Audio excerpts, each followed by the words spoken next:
Cobbleverse, one of the premier ways to play Pokemon in Minecraft.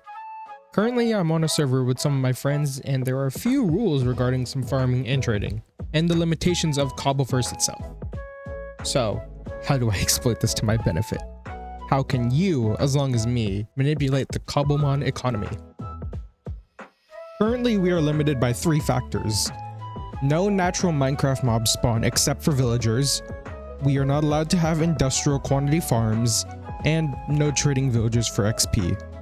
So what this means is no iron golem farms, no mob farm, no piglin farms, no kelp for fuel, no mass wood, and of course no melon and pumpkin farms.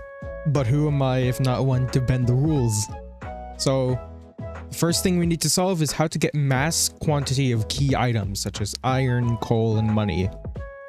And we can actually find a lot of natural mob drops in city markets. So if you go find yourself a city with a big ass shopping mall and locate the mob drop villager, that issue is solved. The issue now is money, and we need a lot of it. Money in Cobbleverse comes in a few different forms. We have emeralds, relic coins, and vitamins. Obviously you get money from winning battles, but the easier ones to farm are those 3.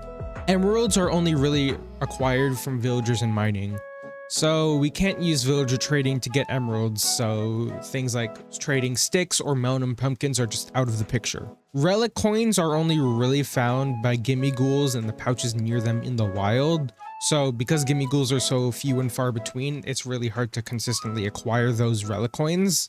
And vitamins are often found as loot in the wild, in containers, and in the shopping mall for 15,000. But we can't really buy and sell vitamins for a profit because we sell them for 10k and buy them for 15k. Well, I'm stuck. Wait, what do you mean we have a singular block that solves all of our issues?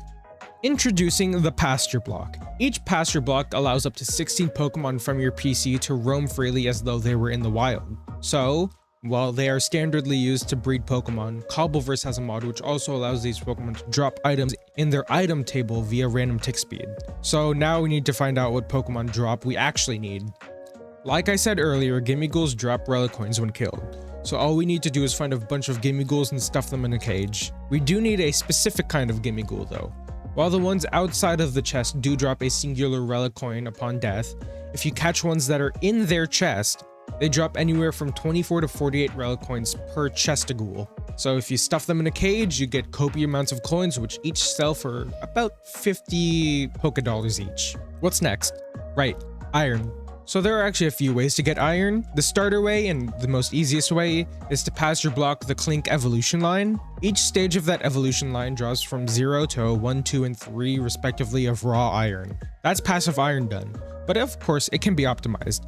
If you have a low patience, other Pokemon can drop full iron ingots. Archaludon can be found in frozen peaks or ice spikes at a very ultra rare rate, but Archaludon can drop anywhere from 1 to 32 iron ingots. So roam your local ice spikes and hope you get a spawn. If you want some help, make some Poké Snacks with golden apples or enchanted golden apples, and that should help. If you get lucky and maybe find a Meltan in the wild, it also drops 1 to 5 iron ingots, but if you evolve it, instead Melmetal drops a whole 1 to 2 iron blocks. You can't breed them though, so it is harder to get in mass quantity. We still need fuel, so what Pokemon drops coal? Well, realistically, there's only one good option. It's the Roly-Coly line. While Torkoal is a good option, its loot pool is actually diluted with 3 other drop items, while the Roly-Coly drops anywhere from 0 to 1, 2, and 3 coal in the entire line, with only 2 extra drop items at relatively low rates. That's our number 1 problem solved. We got all the money and key resources we need. Please ignore gold, just get a fortune pickaxe or something and head to a Mesa Plateau. Good luck. Now for the optimization.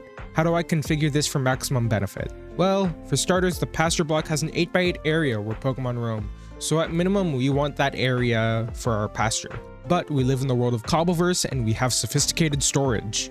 Using sophisticated storage barrels at their iron level, we can input an advanced hopper and advanced magnet upgrades, which allow us to create a farm tower where all drops reach the bottom. The magnet upgrade works in an 11x11 block area, as opposed to that 8x8 area, so we can make the radius of the pasture even larger. Fix it up a bit, and we have a functional farm tower for most of our resource needs. Now, all I gotta do is do this on the real server and... Right. The friend group actually kicked me out. a few days ago, so my efforts to actually apply this went down the drain, but yours definitely won't. Have fun with your farms, and reminder to go make the world a better place. Bye-bye!